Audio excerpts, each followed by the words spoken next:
രാവിലെ കടയിൽ ചെന്നാലേ ഈ അങ്ങോട്ടും ഇങ്ങോട്ടും ഓട്ടപ്പാച്ചിലാണ്ടാ. വേറൊന്നുമല്ല, കറി വെക്കണേൻ്റെ ഇടയിലായിരിക്കും ഇപ്പുറത്ത് ഒന്നില്ലേ ചായ അല്ലെങ്കിൽ പാഴ്സലും ചോദിച്ചു തന്നെ കേട്ടാ. പിന്നെ ഞാൻ കറിയൊക്കെ അവിടെ ഓഫാക്കിയിട്ടിട്ട് ഇതെടുത്ത് കൊടുക്കാൻ പോകൂട്ടാ. അനീഷാണെങ്കിൽ പുട്ട് ഇഡലി ഉണ്ടാക്കാൻ നിന്നിട്ടുണ്ടെങ്കിൽ അവിടെ നിന്ന് അനങ്ങൂല. ഞാൻ തന്നെ പോകണം എടുത്തു കൊടുക്കാനായിട്ടാ. അപ്പം വേറൊന്നുമല്ല, ഇപ്പം ഈ കടയിൽ ഉണ്ടാക്കണ ഇടിയപ്പത്തിൻ്റെ വീഡിയോ എന്നോട് ചോദിച്ചേക്കണത്. കടയിലൊന്നും ഞാൻ ഇടിയപ്പം ഉണ്ടാക്കാൻ നിൽക്കാറില്ല കേട്ടോ. എനിക്ക് അതിനുള്ള സമയമില്ല. അതുകൊണ്ടിട്ട് റഫീഖ് കടയിൽ നിന്ന് സലാം കടയിൽ നിന്ന് നമ്മൾ ഇടിയപ്പം മേടിക്കണം. അവർ വീട്ടിൽ തന്നെ ഉണ്ടാക്കണ ഇടിയപ്പമാണേ. പിന്നെ ഇടിയപ്പം ഉണ്ടാക്കാൻ എല്ലാവർക്കും അറിയാമല്ലോ, തിളച്ച വെള്ളത്തിലേക്ക് പൊടിയിട്ട് വാട്ടിയെടുക്കണം. പക്ഷേ ഇന്നൊരു വെറൈറ്റി ഇടിയപ്പം ഞാൻ ഉണ്ടാക്കി കാണിക്കട്ടെ. വെള്ളമൊന്നും തിളപ്പിക്കാതെ വാട്ടാതെയൊക്കെ ഉണ്ടാക്കാൻ പറ്റിയ ഒരു ഇടിയപ്പം. അപ്പോൾ അപ്പം പത്തിരി ഇടിയപ്പത്തിൻ്റെ പൊടിയില്ലേ, അത് 2 ഗ്ലാസ് എടുത്തിട്ടുണ്ട്. ഇനി ഇതിലേക്ക് കുറച്ച് ഉപ്പ് ഇട്ട് കൊടുത്തിട്ടുണ്ട്. ലേശം പഞ്ചസാര, അതും പറഞ്ഞാൽ ആരിക്കൊരു പഞ്ചസാര ഉണ്ട്, തുള്ളിക്കോളം പഞ്ചസാര ഇട്ടിട്ടുണ്ട്. ഇനി ഇതിലേക്ക് കുറച്ച് വെളിച്ചെണ്ണയും കൂടി ഒഴിച്ചു കൊടുത്തിട്ടുണ്ട്.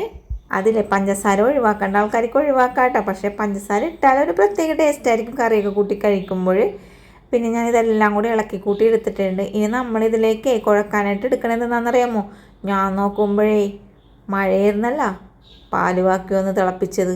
എന്നാൽ പിന്നെ ഇടിയപ്പം ഉണ്ടാക്കി കഴിക്കാമെന്ന് ഓർത്ത് അങ്ങനെ ഞാൻ തിളപ്പിച്ച് ആറിയ പാലാണ് കേട്ടോ, ചൂട് പാലൊന്നുമല്ല, ആറിയ പാൽ 1 ഗ്ലാസ് എടുത്തിട്ട് കുറേശ്ശെ ആയിട്ടാണ് കുഴച്ചെടുക്കണം. അല്ലാണ്ട് അപ്പം തന്നെ എല്ലാം കൂടി അങ്ങോട്ട് ഒഴിച്ചെടുത്തിട്ടുണ്ടെങ്കിൽ വെള്ളം പോലെ ആയിപ്പോൾ എന്നെ പറഞ്ഞിട്ട് കാര്യമില്ല കേട്ടോ. അപ്പോൾ അത് ഇതേപോലെ നല്ല സോഫ്റ്റായിട്ട് കിട്ടിയിട്ടുണ്ട്. ഞാനിപ്പോൾ എടുത്ത പാലിന് ഒട്ടും ചൂടുണ്ടായിരുന്നില്ല കേട്ടോ. നമ്മൾ നേരത്തെ തിളപ്പിച്ചൊക്കെ വെച്ചിരുന്നേ ചെയ്യണമല്ലോ. എന്നിട്ട് ഞാനിത് എന്ത് ചെയ്യുന്നു, ഒരു 5 മിനിറ്റോളം റെസ്റ്റ് ചെയ്യാനായിട്ട് വെച്ച് കൊടുത്തിട്ടുണ്ടായിരുന്നു കേട്ടോ. അങ്ങനെ കുറച്ച് സമയം കഴിഞ്ഞപ്പോൾ നമ്മുടെ ഇടിയപ്പത്തിൻ്റെ അച്ചില്ലേ, അതിലേക്ക് നമ്മൾ മാവ് ഇട്ട് കൊടുത്തിട്ടുണ്ട്. സാധാരണ നമ്മൾ ഇടിയപ്പം ഉണ്ടാക്കണത് ഇഡ്ഡലി ഉണ്ടാക്കണ കുഴിത്തിട്ടിൽ തേങ്ങ ഇട്ടിട്ടല്ലേ. അപ്പോൾ ഇങ്ങനെ കട്ടിയുള്ള ഇടിയപ്പൊരിക്കും കിട്ടണത്. അപ്പം ഞാനോർത്ത് അത് വേണ്ട, അപ്പുറത്തെ ഇടിയപ്പൊടി ഞാൻ കുറച്ച് വാഴയിലേക്ക് വെട്ടിക്കൊണ്ടുവന്ന് എന്നിട്ട് ഇതേപോലെ കഷ്ണിച്ചെടുത്തിട്ടില്ലേ കുറച്ച് തേങ്ങയ്ക്ക് ഇട്ട് കൊടുത്ത് വലിയതുപോലത്തെ ഇടിയപ്പം കൊണ്ടാണ് നമ്മളിപ്പോൾ ഉണ്ടാക്കാൻ പോണത്. അതില്ലേ വാഴയില്ലാന്നും പറഞ്ഞാൽ ആരും വിഷമിക്കേണ്ട ആവശ്യമൊന്നുമില്ല കേട്ടോ. ഇഡലിയുടെ കൊഴുത്തിട്ട് വെച്ചിട്ടായാലും ചെയ്തെടുക്കാം. അല്ലാണ്ട് നമ്മളെ ഈ ഒരു ഊട്ടുള്ള കുഴുത്തിട്ടില്ലേ അതിൽ വെച്ചിട്ടായാലും ചെയ്തെടുക്കാം കേട്ടോ. പക്ഷേ ഞാനൊരു വെറൈറ്റിക്ക് വേണ്ടിയിട്ട് എല്ലാം വാഴയിലയിൽ ഇങ്ങനെ പീച്ചിയെടുത്തന്നേ ഉള്ളൂ.